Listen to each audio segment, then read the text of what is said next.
Welcome to the Patig Sports Network, broadcasting from Imigai Studios in St. Louis, Missouri. Now, your host, Pat Imig.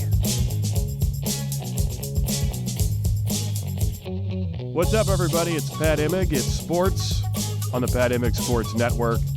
And today's show is going to be fun. We're going to throw it back to our conversation with former St. Louis Blues Jamie Rivers and Reed Lowe. And if you're a St. Louis Blues fan or a St. Louis native, you might even run into these guys. They're still very well connected in the St. Louis community. We spoke and met to promote the St. Louis Bourbon Festival. We were at a speakeasy in St. Charles a while back, and we spent about 45 minutes talking bourbon and also talking some of their career highlights and some of their lighter moments as well. You'll hear some of the best parts of that conversation in today's episode. So we'll start with kind of the St. Louis Hall of Famer of Hall of Famers when it comes to hockey, and that would be Bernie Federko. Reed Lowe tells us that he was actually hosting an auction that was being put on by the great charity Dogs for Our Brave, and that led to Bernie accidentally, or maybe intentionally, but we think it's accidental, donating a bottle of Double Eagle Rare Bourbon, something that went for a lot of money. Yeah, so go ahead and go into that. Jim Schuette's putting this event on. He's like, helps run Dogs for Our Brave. It's like his thing. So he asked me to come be the auctioneer, and I do it.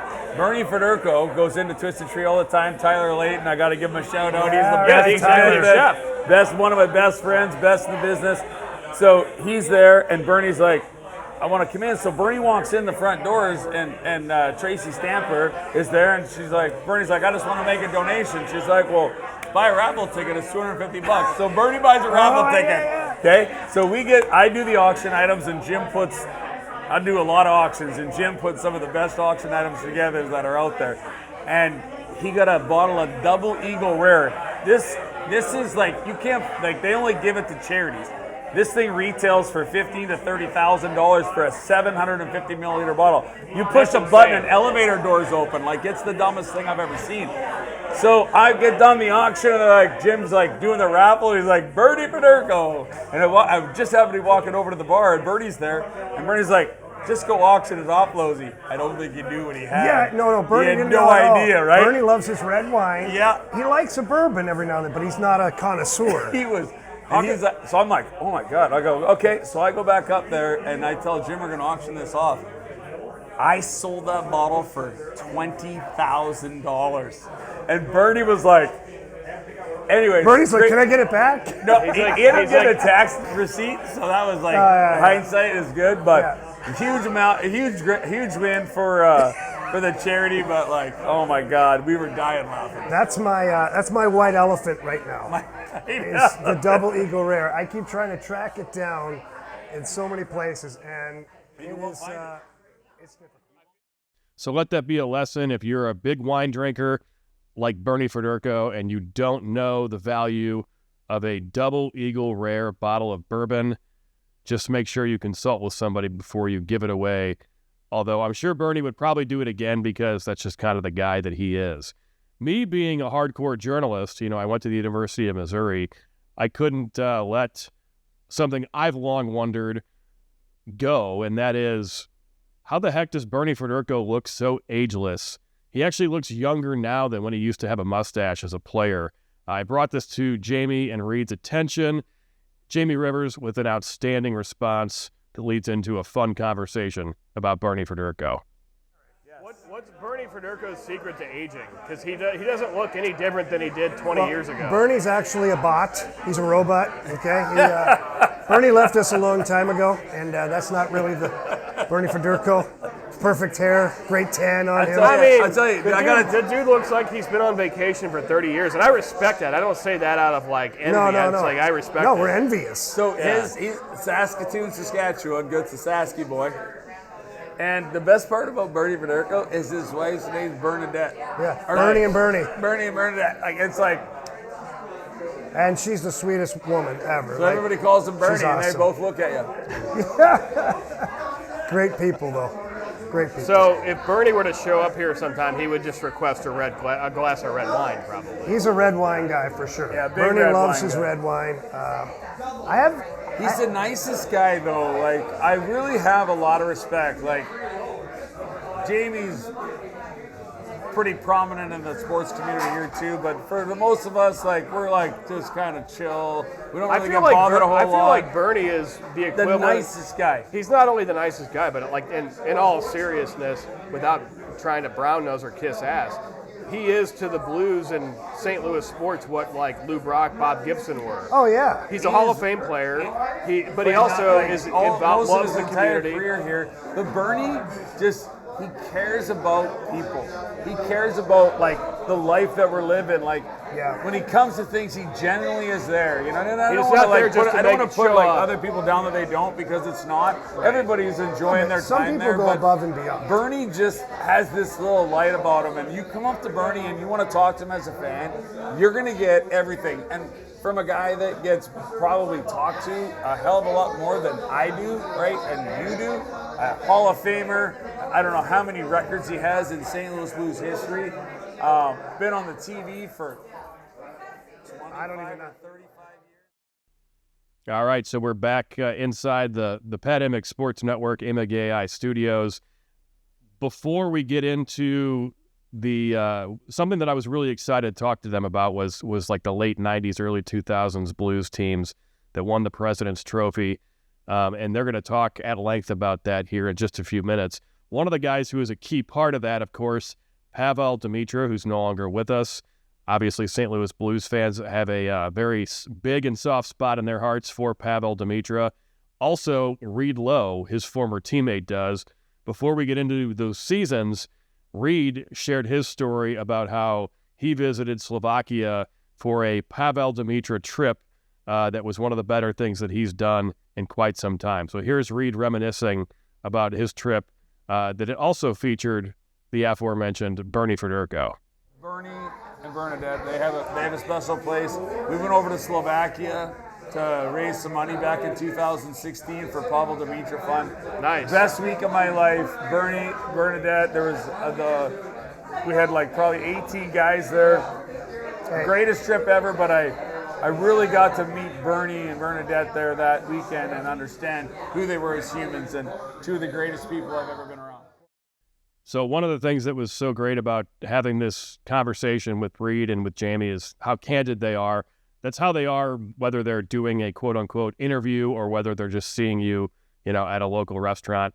Like I said earlier, both great guys, and that's why it was so awesome to talk to them about, their careers with the Blues. And for Jamie Rivers, he came up right at the height, if that is such the word, of the Mike Keenan era in St. Louis. If you polled about, 100 St. Louis Blues fans, 98 of them would say Mike Keenan is Satan. And I don't think that's an exaggeration. And he did not like young players. One of them at the time was Jamie Rivers. So here is Jamie giving kind of his feeling of what it was like to play as the, quote, young guy as a defenseman in the Mike Keenan era for the St. Louis Blues. You're a player in 1996, 7-ish when Mike Keenan gets fired, Jimmy Roberts comes in, and then they add Joel Quenneville. Like, what is that like for you? Just take us back to where you were then, mentally, physically, as a competitor. Well, it's no secret that Mike Keenan was not somebody I was a big fan of. I don't know many players that were fans of Mike, but in particular, young players, you'd be called up, sent down, called up, sent down. I won't bore you with it, but the first month of the season in 95, for me, I was called up and sent down 6 times. And it was like to LA, to Boston, to Anaheim, to St. Louis. Like, it was all over the place. And he just had a thing for young players. He didn't like them. Just didn't like them. Had no use for them. Had to be veterans. You had to be an old guy. The Keenan way. You had to be an old guy or a guy that had played for him before. But none of the old guys liked him. And none of the old guys liked him, but so he didn't like the young guys. He liked the old guys, but they didn't like him. But the old guys, he drugged them around the league with him. So as much as they didn't like him, they kept getting contracts because he drugged them around with him. So when Mike got fired and Jimmy Roberts took over, I was thrilled. That's right. Jamie Rivers was sent down to the minors and called back up and sent back down 6 times in 1 month under Mike Keenan. I think that is classified as obsessive compulsive disorder, which just adds to the legacy of Mike Keenan in St. Louis. So after Mike Keenan leaves, Blues legend Jimmy Roberts becomes the interim coach. So I actually brought that up to both Reed and Jamie.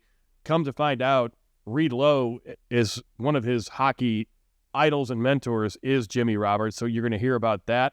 And then they're going to segue into playing for Joel Quenneville and those great Blues teams with Demitra that won the President's Trophy and that took it to the limit with the Colorado Avalanche. And some poignant words from both guys about the goaltending on that Blues team. You're not going to want to miss this if you're a Blues fan. I was thrilled because I had Jimmy Roberts in the minors as my coach. And I feel like he's kind of like a Blues legend in his own he's right, a total. right? He's a total beauty. He's not a Blues legend. He's just a legend. He's a legend. He's just a legend in hockey in every way, shape, form of the word. Legend. One of my favorite humans that I've ever been around. Me too. I love Jimmy, and Jimmy went to bat for me. Good to everybody. When Joel took over, I got called up right away and started playing right away. And Jimmy was like in my corner talking to Joel, and like it was very. He was very instrumental for me to become a full-time NHLer. And Joel Quenneville had a lot of confidence in me as well. And it was awesome. I got to play with Al McInnes 1 year as my partner. Al won the Norris Trophy that year. Wow. The only time. Hey? Did you get half that bonus? No. Or like a quarter, 10%, nothing? Wait, it gets better. Why, is he a cheapskate? No. Al's not cheap at all. But that was the only time he won the Norris. And I tell people either I was that good with Al McInnes or I was that bad that the league felt bad for him. Or he just overcompensated so much that year that they couldn't believe it. So, Al was great. You're basically a rookie that year, for lack of a, I mean, not legally, but like based on the fact that you kept getting sent up and down. Yeah. So my third year pro was when I stayed full time with the Blues, and I think that was 96, 97. And so I was. How old are you getting to be? Huh? How old are you getting to be? Right now, 50. I'm only 2 years older than me, but you were way ahead of me. Yeah, 50's the new like 38. I was drafted in 93. You were good and I was bad. What year were you drafted? 97, but I was drafted as a 19-year-old. Yeah. So you're I'm 96. I'm 48, so I'm only 2 years under you. But you're getting old. Way more pounds above you. Welcome back to Waiting to Exhale with NHLers. No, I'm kidding. So Reed, you joined the team a little bit after that era, or a little bit after like late 90s. I was still around when Reed made his, for his sure. entrance. So my training camps, I was there, 97, but I didn't make the team until 2000, and Ribs was gone by then. Joel Quenneville was still the coach, Jimmy Roberts, Mike Keenan. Our first year, we went to the conference finals against Colorado, and I was in high school then. We just didn't get it done. And that's a hell of a team in really Colorado. Ran like we should have won if Roman Turek would have just come up with a couple of saves. Like not been able to see a beach ball. The worst part is Roman Turek. He's the greatest ever, but you couldn't. The series before against Dallas, you him. couldn't get a grease BB past right. him. Yeah. It was unreal. It was dumb. Which was also his former team, correct? Correct. The problem so was maybe he mentally went all in on that. Yeah. The problem was we had a 9-day layoff because Vancouver and Colorado had a bloodbath 7-game series where Peter Forsberg ruptured his spleen and was out. And we had 9 days off, they had 1 day off, and they were just in sync. They just had it. We weren't in sync. It was just one of those moments where too much time off in the playoffs is too much. It is. I kind of agree. I think that's true for all sports. But they did have Ray Board. Their defense was stupid. Ray Board, Rob Blake, Adam Foote. Do I need to go any further? Joe Sakic. Adam Foote made number 51 That was the most normal 51 since Willie McGee in St. Louis for the Cardinals back in the day. Adam Foote was a beast, man. Like he was they had so a great strong team. And they so had Patrick solid. Waugh and that. Yeah. So Patrick Waugh was like every time he made a save in Colorado, they'd play "Brick in the Wall" from Pink Floyd. I was like, that guy was out of his mind. He's like took the team on their back. They beat us 4 games to 1. What could have been for the St. Louis Blues with Joel Quenneville as the head coach. Of course, I was shocked, and probably most of you who are Blues fans that are listening, when in 2019 the Blues actually won the Stanley Cup, and we can at least rest easy knowing that we got that at least once. Before we headed out of our conversation at the Speakeasy with Jamie and Reed, I couldn't let them go without, getting some insights and context into either their greatest fights or their worst fights, because I kind of feel like a best and a worst can actually be the same fight depending on how bad the ass kicking is, right? Was shocked to find out that Jamie Rivers brought up his fight with a mascot. Not shocked to find out that Reed Lowe had his greatest fight and ass whooping from Tony Twist. So you're going to hear from both of them about those stories. So let's just get to it right now. These are classic. For real this time.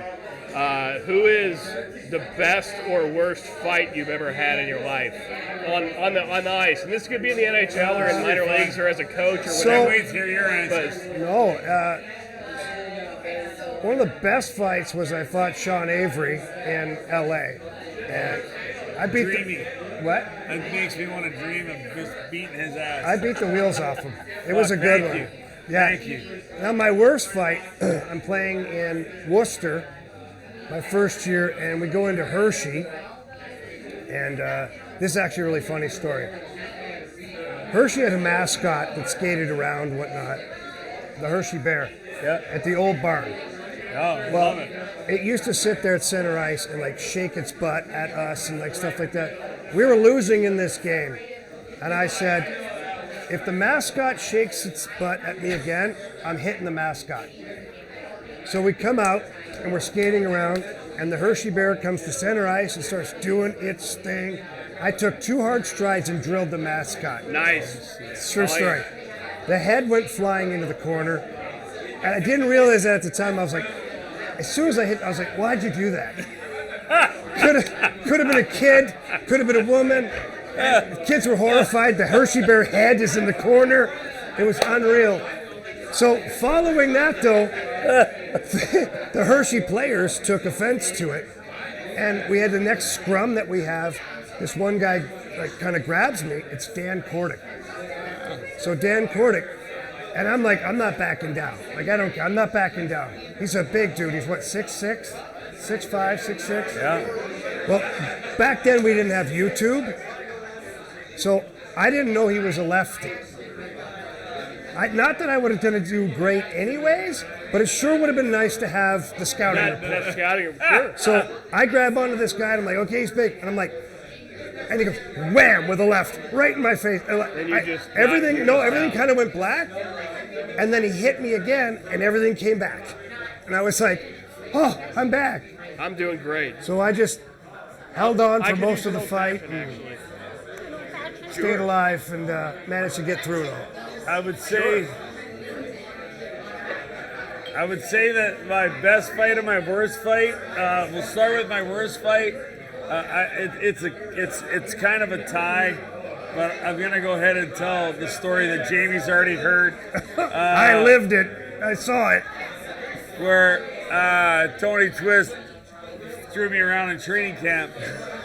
But the best part is that like That has to suck. It was in my second training camp, and I fought Chaser, and I did pretty good apparently. No, you did really well. And the next day, I had to play fucking Tony Twist, and I'm like, God damn it! It's like getting past level 7 in Mario Brothers, and you got to go to level 8. But hang on, Final pause boss. the story, because I was on Twister's team in training camp. It was And the worst. he saw it, and he was fuming. And he went like up to the weight room and was like crushing weights. And he's a massive guy anyways. And he was like a bull, like, And so fast forward to the next day, we play Losey's team. So now I'm like, really? The day after? Like, why couldn't I have Twister the first day? Although Twister probably would have just dressed for he them may that have just day. traded himself. Traded himself, and nobody was gonna say no. But I gotta tell a little sub story. So, my grandfather Don Hamilton and Gord Twist, Tony's grandfather, fought in World War II together, and were best friends and hung out at the Legion. So I knew Gord Twist. So whenever I got drafted, Tony took me out for lunch. crazy. My first training camp, he took care of me.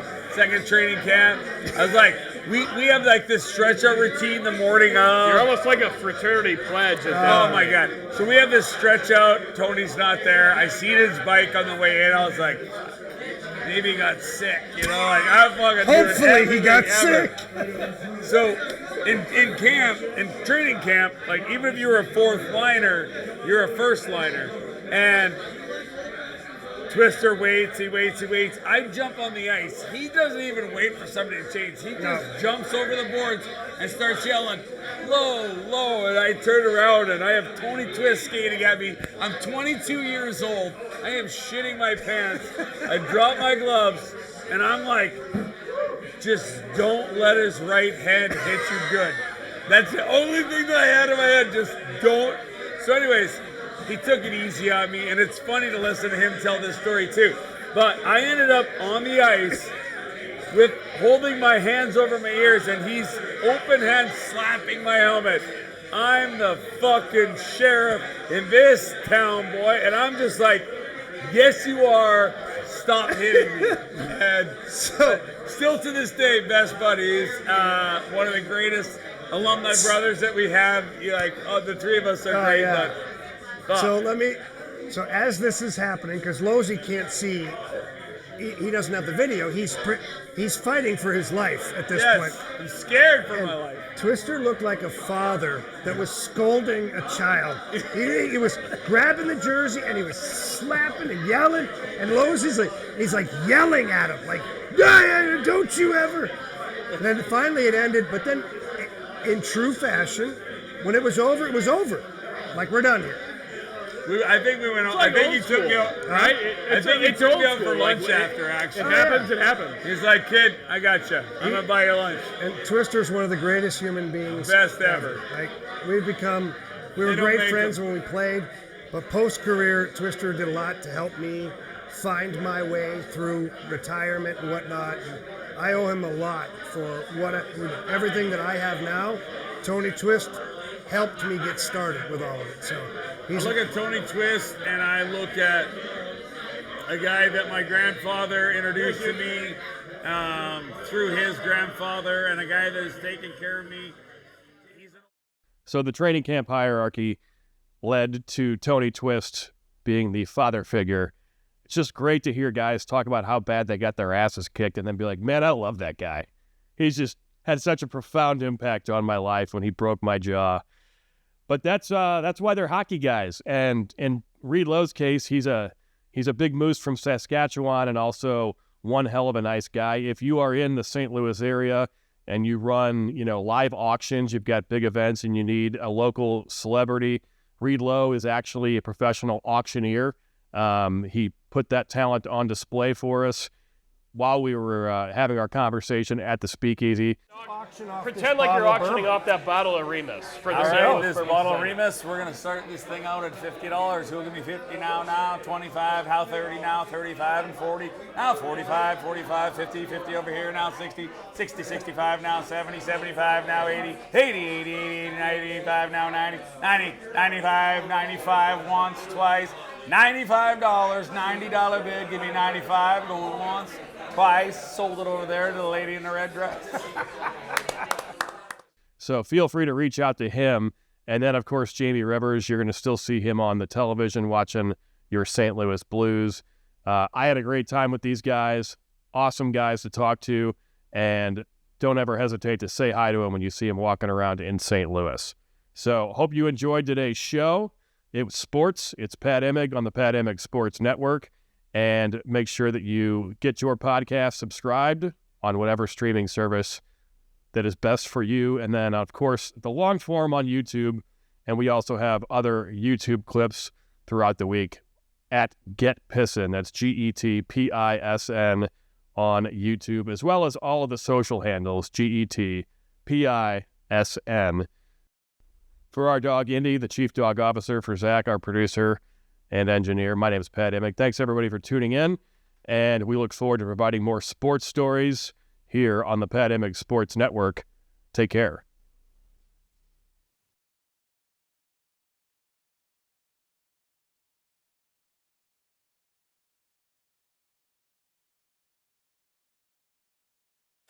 Thanks for watching the Pat Imig Sports Network, powered by Imig.ai. For exclusive sports content and clips you can't find anywhere else, follow along on social media at Get Pissin. Every single night, from the tip off to the touchdown, I break it down. Sports talk royalty, I wear the crown. Dynasties rise, legacies never fall. Every win got a story, I tell it all. Last minute buzzer beaters, ice in the vein. Post game speeches and champagne rain. From the World Cup heat to the Super Bowl lights, calling plays in the zone. Open up your eyes, Big Sports Network, dropping value like clockwork. If you really want insight, get it right. Watch the videos every single night.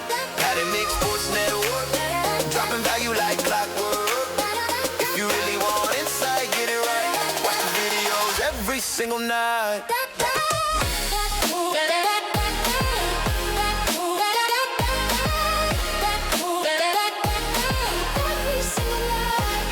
Talking MVPs, yeah, I see the vision. Grinding for the chip, this is more than a mission. Trade talks, headlines, locker room vibes. Breaking news quicker than a 40-yard time guide. Eyes on the court, hard in the ring. Every athlete's journey, I let that sing. Olympic gold to college ball pride.